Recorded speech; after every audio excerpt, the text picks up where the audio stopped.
유럽연합은 때가 되면 정체를 드러내고 세계 정세를 장악합니다. 이런 와중에도 세계 곳곳에서 14만 4천의 전도자가 일어나 복음을 전함으로 인해 많은 사람들이 구원에 이르게 됩니다. 여전히 메시아를 기다리는 이스라엘을 구원하시려는 하나님의 섭리 가운데 두 증인의 사역이 시작됩니다. 이스라엘이 적그리스도에게 속아서 하나님의 거룩한 성전을 더럽히게 된 사건이 두 증인의 사역과 맞물리면서 이스라엘에도 커다란 구원의 역사가 일어납니다. 계시록 11장 3절에 내가 나의 두 증인에게 권세를 주리니 저희가 굵은 베옷을 입고 1260일을 예언하리라 했습니다.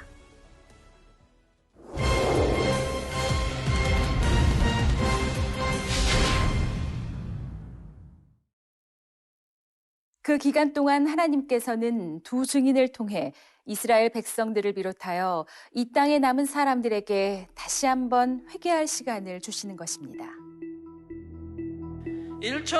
1260일을 계산하면 3년 반인데 이것이 꼭 후 3년 반을 가리키는 것은 아닙니다.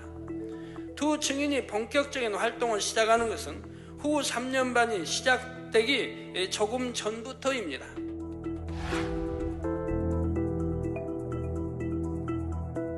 이들이 활동하는 기간 동안은 하나님께서 주신 권세가 있기 때문에 누구도 그들을 해칠 수가 없지요. 물론 이때는 적그리스도가 세상 권세를 잡고 모든 것을 장악하고 있는 때입니다. 하지만 적그리스도도 하나님께서 허락하신 기간 동안은 두 증인을 건드릴 수가 없지요. 그러다가 그 증거를 마칠 때가 옵니다. 두 증인을 통해 구원받는 수가 다 채워지면 그들의 사역을 마치게 되죠. 그럼 이 두 증인은 어떤 계기로 주를 믿게 될까요? 7년 환란이 다가오는 어느 때 바로 성결의 복음과 큰 권능을 접함으로 그들은 참된 가치를 깨닫게 됩니다.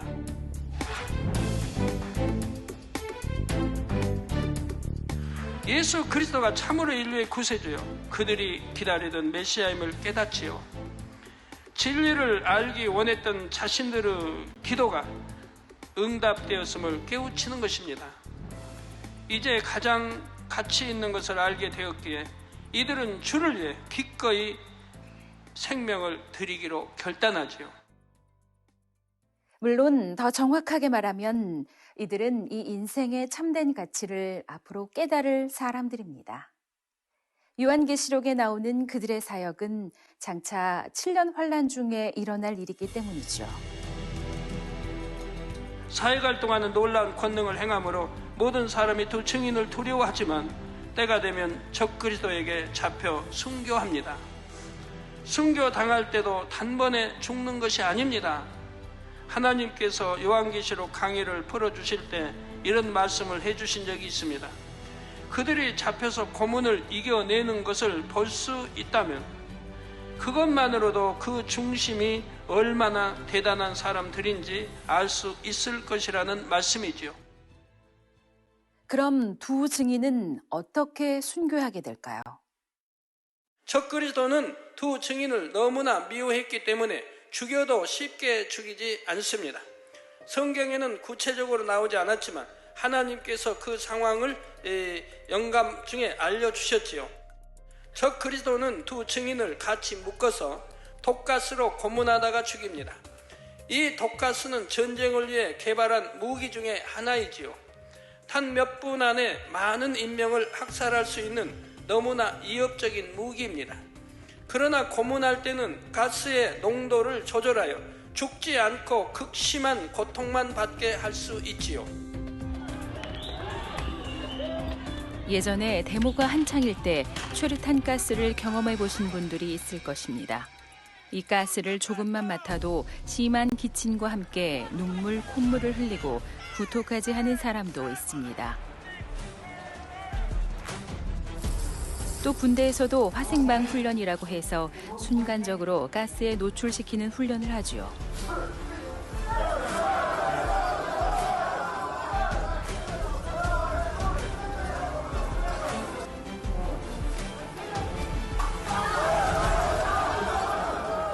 그것을 경험해 본 사람들은 그 고통을 마치 죽을 것 같다고 표현하며 진저리까지 치는 것을 볼 수 있습니다.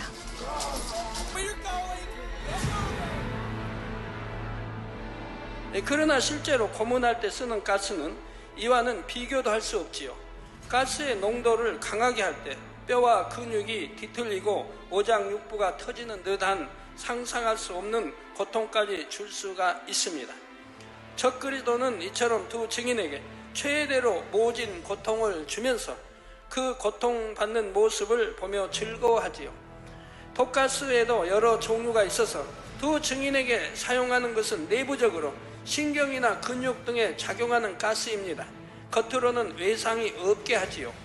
이는 나중에 세상의 본보기가 되도록 시체를 공개할 때도 자신들의 잔혹함을 숨기기 위함입니다.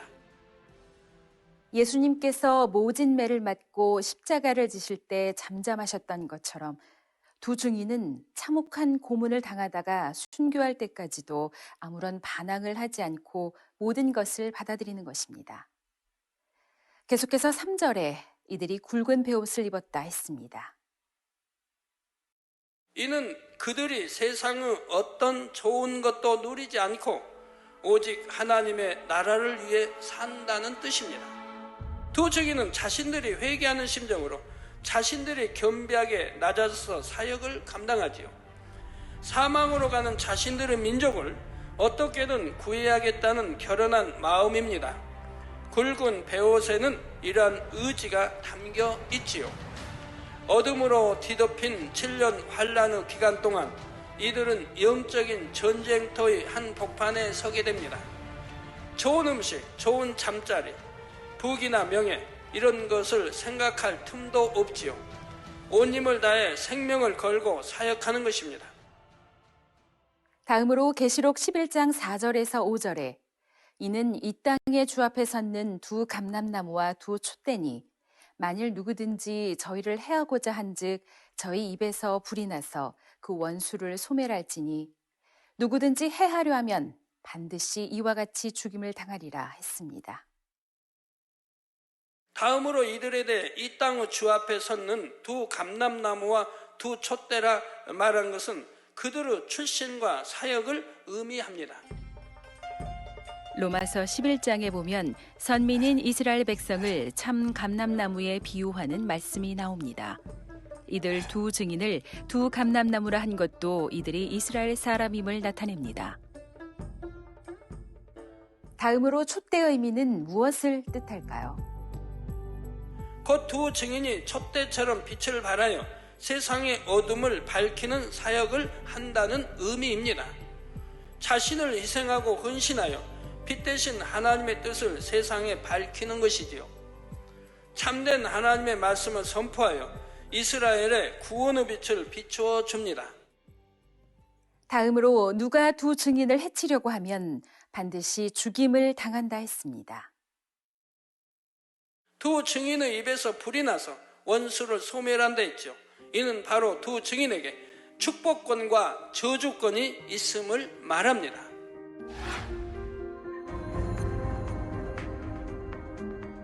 물론 모든 축복과 저주의 권세는 하나님께 있습니다. 하지만 하나님께서는 종종 그 권세를 합당한 하나님의 사람들에게도 주셔서 하나님의 뜻과 영광을 나타내게 하십니다. 이제 6절에 저희가 권세를 가지고 하늘을 닫아 그 예언을 하는 날 동안 비 오지 못하게 하고 또 권세를 가지고 물을 변하여 피 되게 하고 아무 때든지 원하는 대로 여러 가지 재앙으로 땅을 치리로다 말씀합니다. 또한 두 증인에게는 하늘을 열고 닫는 권세도 있다 했습니다.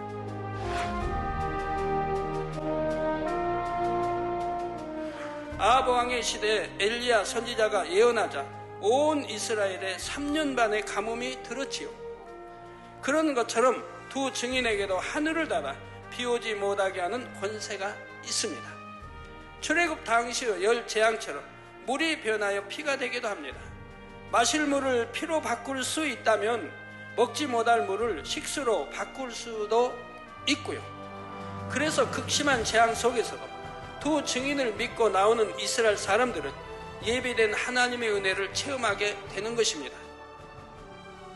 그런데 이스라엘 백성들만 아니라 전 세계 사람들도 두 증인에 대해 알게 되죠. 그렇다고 해서 이 권능을 본 사람들이 다 구원을 얻게 되는 것은 아닙니다.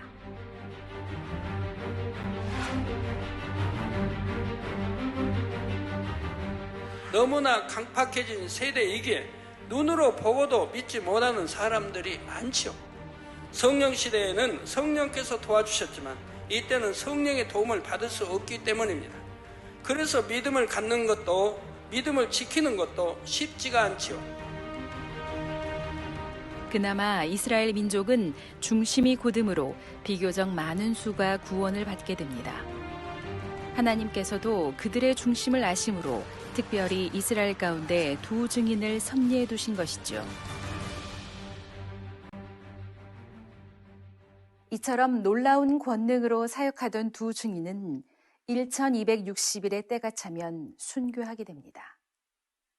계시록 11장 7절에 저희가 그 증거를 마칠 때에 무적행으로부터 올라오는 짐승이 저희로 더불어 전쟁을 일으켜 저희를 이기고 저희를 죽일 터인즉 했습니다. 두 증인이 사역을 시작한 지 3년 반이 지나면 섭리 가운데 순교하게 됩니다. 예수님께서 사역하실 때도 그러했지요. 반대하는 자들은 어찌하든 예수님을 죽이려 했으나 때가 이르기까지는 선도되지 못했지요.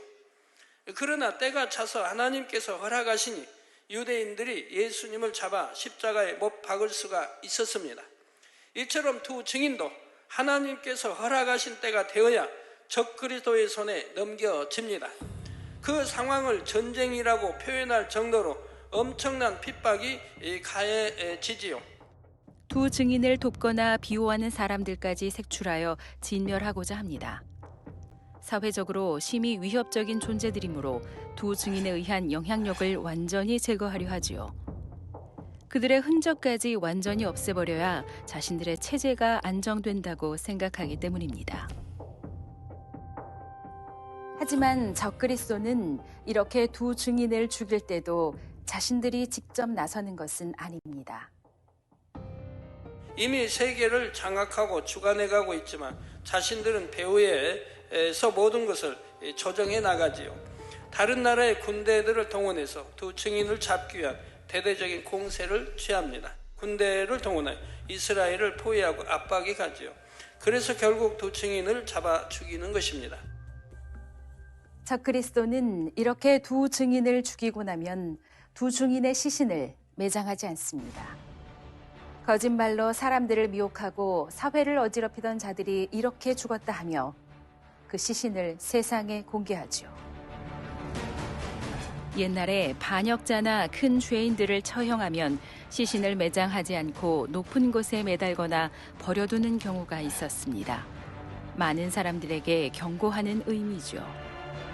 또 전쟁 시에도 적군의 대장을 죽이면 그 시신을 매달아 놓는 경우가 있습니다. 승리를 자축하는 동시에 적군을 이어받는 것이지요. 이런 것처럼 두 증인의 시신을 공개하여 두 증인의 말을 믿고 따랐던 사람들을 이어하려는 것입니다. 계시록 11장 8절에 저희 시체가 큰 성길에 있으리니 그 성은 영적으로 하면 소돔이라고도 하고 애굽이라고도 하니 곧 저희 주께서 십자가에 못 박히신 곳이니라 했지요. 큰 성 길에 시체가 있다는 것은 두 증인의 죽음을 이스라엘 사람들이 다 보도록 공개한다는 뜻입니다. 그런데 그 성을 소돔 혹은 애굽이라 한다 한 것은 무슨 의미일까요? 소돔은 극한 방탕과 쾌락의 도시요. 결국 불의 심판으로 멸망당한 도시입니다. 애굽은 열재앙의 큰 권능을 보고도 회개치 않고 끝까지 하나님을 대적한 나라이죠. 악한 사람들이 두 증인의 권능을 보고도 애굽처럼 여전히 회개하지 않았고 소돔처럼 죄가 관영하여 심판만 남아 있다는 것입니다. 또 저희 주께서 십자가에 못 박히신 곳이라 했습니다. 이스라엘에서 예수님이 외면당하고 죽임당하신 것처럼 두 증인도 그곳에서 죽임을 당한 것이지요. 계시록 11장 9절에서 10절에 백성들과 족속과 방언과 나라 중에서 사람들이 그 시체를 사흘 반 동안 목도하며 무덤에 장사하지 못하게 하리로다. 이 두 선지자가 땅에 거하는 자들을 괴롭게 한 고로 땅에 거하는 자들이 저희의 죽음을 즐거워하고 기뻐하여 서로 예물을 보내리라 하더라 했습니다. 적그리스도는 두 증인을 잡아 죽임으로 이제 이스라엘을 완전히 장악했다고 생각합니다. 사회적인 불안 요소가 제거되고 자신들의 권세가 안정되었다고 안심하는 것이죠. 백성들과 족속과 방언과 나라 중에서라는 것은 온 세계 자신들의 승리를 공포한다는 뜻입니다. 땅에 거하는 자들이란 적그리스도와 그에 동조하는 모든 세력들을 말합니다. 서로 예물을 보낼 정도로 기뻐한다는 것은 당시의 두 증인이 미치는 영향력이 얼마나 컸는지를 말해줍니다. 악한 자들이 두 증인으로 인해 얼마나 이업을 느끼며 고민했는지를 알 수가 있지요. 이렇게 미워하던 두 증인의 죽음을 자축하고 있는데 또다시 너무나 놀라운 일이 일어납니다. 계시록 11장 11절에 3일 반 후에 하나님께로부터 생기가 저희 속에 들어가매 저희 발로 일어서니 구경하는 자들이 크게 두려워하더라 했죠. 적그리스도는 두 증인을 참혹하게 고문하다가 결국은 확실하게 죽였고 그 시체까지 세상 앞에 공개했습니다. 그런데 3일 반이나 지난 후에 그 시체가 갑자기 살아서 일어난 것입니다. 12절에 하늘로부터 큰 음성이 있어 이리로 올라오라 함을 저희가 듣고 구름을 타고 하늘로 올라가니 저희 원수들도 구경하더라 했습니다. 우리 주님의 부활 승천하신 것 같이 두 증인도 모두가 보는 앞에서 부활하여 하늘로 올라간 것이지요. 이때 살아난 시점이 3일 반 후라는 것은 모든 것이 하나님의 섭리임을 다시 한번 확증해주는 증거입니다.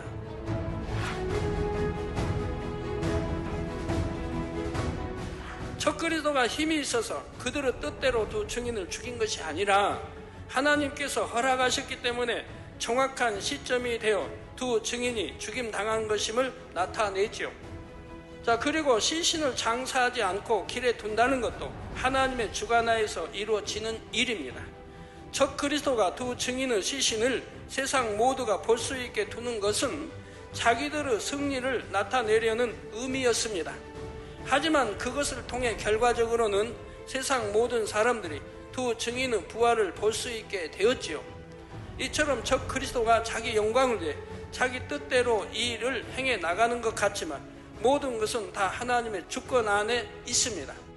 결과는 하나님의 영광이 나타나는 것입니다.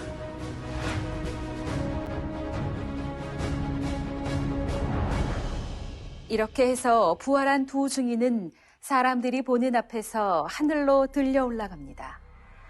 영안이 열린 사람만 보는 것이 아니라 육의 눈으로도 볼 수 있죠. 원수들도 구경하더라 한 대로 두 증인을 죽인 적그리스도와 그 추종자들도 이 모든 일을 볼 수가 있습니다. 그러나 적그리스도의 세력들은 이러한 광경을 보고도 회개하지를 않습니다. 오히려 어찌하든 이 사실을 은폐하려고 하며 소문이 더 퍼지는 것을 막으려고 또다시 핍박을 시작하지요. 선한 사람들은 이런 역사를 보면 두려워하며 하나님을 인정합니다. 그러나 악한 사람들에게는 아무리 권능을 보여주고 기적을 보여주어도 끝까지 하나님을 인정하지 않으려 하지요. 사단이 그 마음을 주관하여 눈과 귀를 철저히 가리는 것입니다. 그러나 적그리스도가 아무리 사실을 은폐하려 해도 소문은 입에서 입으로 계속 퍼져 나갑니다. 이런 것처럼 두 증인의 부활을 통해서도 많은 사람들이 복음을 확신하게 됩니다.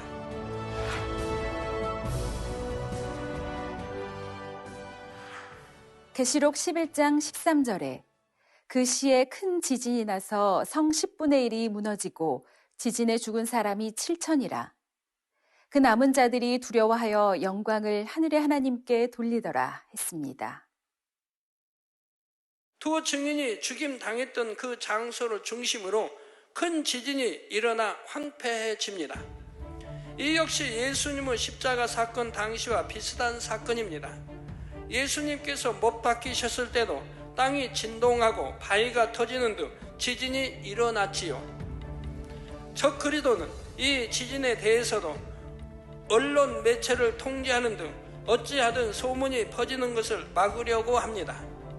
그러나 두 증인의 부활 승천과 지진을 현장에서 보고 들은 사람들이 있습니다.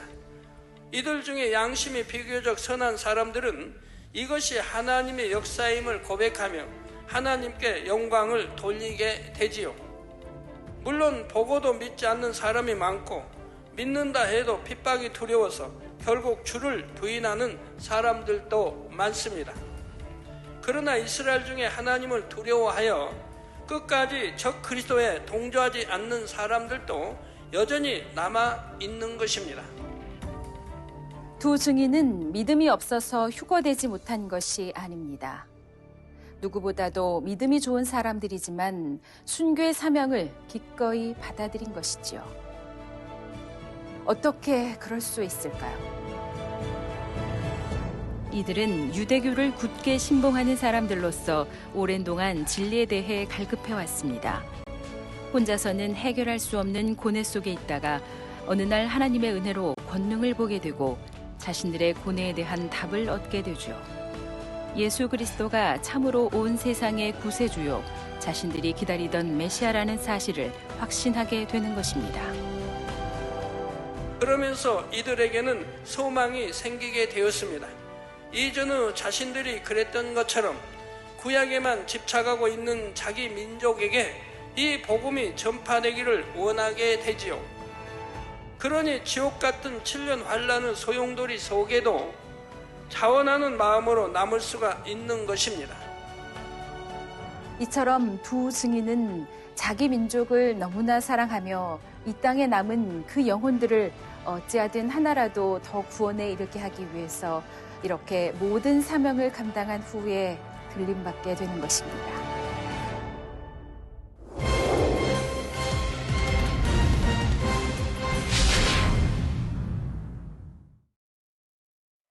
역사적으로 성경의 모든 예언은 반드시 그대로 성취되었습니다. 요한계시록에 나오는 예언은 장차 되어질 마지막 때의 일들이며 반드시 그대로 이루어집니다. 시청자 여러분은 장차 어느 쪽에 있겠는지요? 먼저 7년 혼인잔치에 들어가 두 증인을 환영하는 쪽에 있을지, 땅에 남아서 두 증인이 들림받는 것을 올려다보는 쪽에 있을지, 선택은 여러분의 것입니다.